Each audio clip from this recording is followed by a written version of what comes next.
Նախկինում մեր փիլիսոփայությունը եղել է հետևյալը, որ մենք պետք է տառապենք, մաքարենք, քարից հաց քամենք, որ ապագայում մի օր լավը լինի։ Մենք ասում ենք, հերիք այնքան տառապել ենք, հերիք այնքան մաքարել ենք։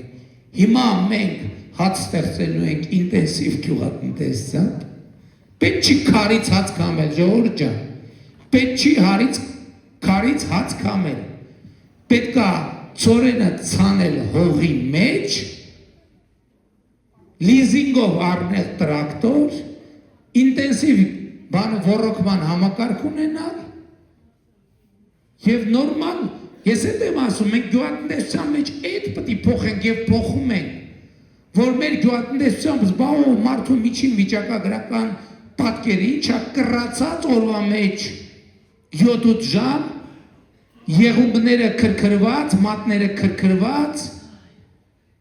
չէ, հերիք այնքան մաքարել ու տառապել ենք։ Ես կարծում եմ, որ մեր ժողովուրդը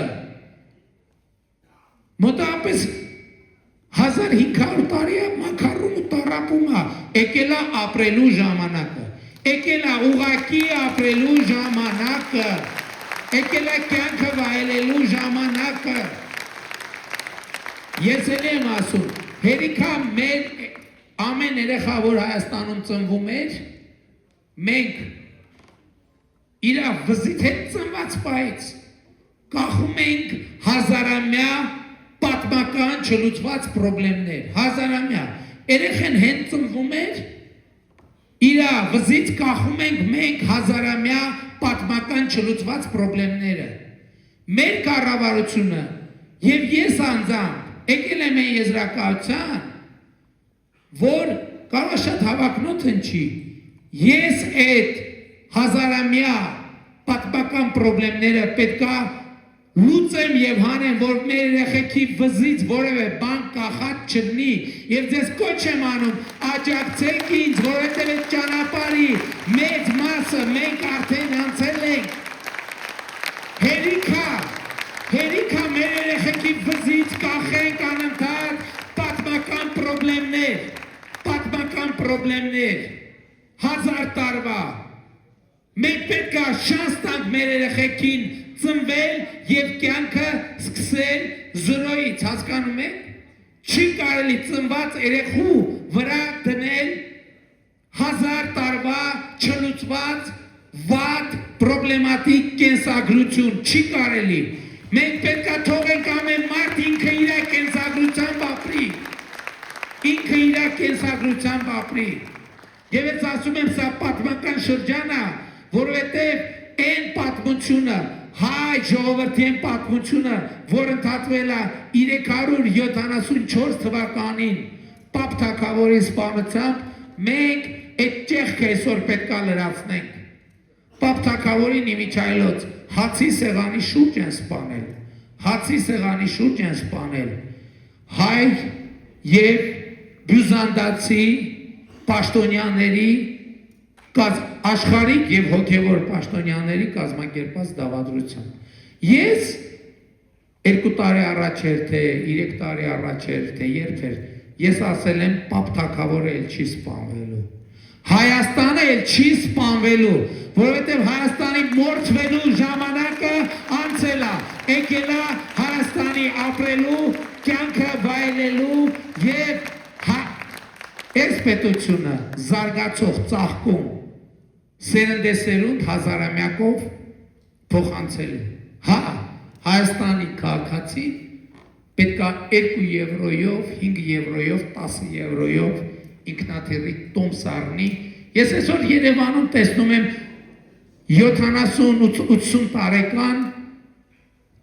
տատիկներ, պապիկներ, ովքեր որպես տուրիստ եկել են Հայաստանը տենալու։ Հա, Հայաստանի 70-80 տարեկան պապիկներն ու տատիկներն էլ պետք է նստեն ինքնաթիռ, գնան Հռոմը նայելու, գնան Փարիզը նայելու, ու այո, մենք մեր թոշակառուների կյանքն էլ ենք փոխել արդեն ու գնալով ավելի ու ավելի շատ ենք փոխելու։ Բայց դրա համար շատ կարևոր մի առանձնահատկություն կա, դրա համար անհրաժեշտ է, որ Հայաստանի Հանրապետության ժողովուրդը այսօրվա Հայաստանին տեր կանգնի, այսօրվա խաղաղությանը տեր կանգնի, այսօրվա ապագային տեր կանգնի։ 2021 թվականին մենք եկանք ձեզ ասցինք, որ ապագա կա, դուք մեզ հավատեցիք եւ վստահեցիք, այսօր եկել եմ ասել, որ այդ ապագան եկել է, ժողովուրդ, այդ ապագան հիմա է, այստեղ է, այսօր է։ Եվ սա պատմական ժամանակաշրջան է, որտեղ նախկինում ապագան միշտ եղել է մեզնից հեռու եւ անհասանելի։ Մենք խոսել ենք ապագայի մասին, իմանալով, որ այդ ապագան չի գալու երբեք։ Բայց այսօր ապագան եկել է։ Մենք անընդհատ 90-ականների սկզբից խոսել ենք, ասել ենք, որտեղ հաց է, այնտեղ կաց։ Ու քանի որ Հայաստանում հաց չի եղել, մարդիկ շարունակաբար արտագաղթել են։ Մենք էլ ասել ենք, իրանք առաջնորդվում են, որտեղ հաց այնտեղ կացով, մի հատ էլ դատապարտել ենք, բայց մենք մեզ հաց չենք տվել, բայց ինչի մեր երկրում հաց չկա։ Ինչի պետք է մեր երկրում հաց չլինի։ Այսօր հակառակն է 2025 թվին մեր պատմության առաջին տարին է, երբ որ 2025 թվականը մեր պատմության առաջին տարին է, երբ որ արտագաղթը կանգնել է ժողովուրդ եւ ներգաղթը սկսել, Հայաստանի քաղաքացիները ավելի շատ վերադառնում են Հայաստանի Հանրապետություն։ Ադրբեջանի հետ բախման արդյունքում, այսինքն 2 տարի մենք ոչ զոհ ունենք, ոչ վիրավոր։ 2 տարի մենք ոչ զոհ ունենք, ոչ վիրավոր։ Եվ այս նախընտրական պայքարի ամենակարևորը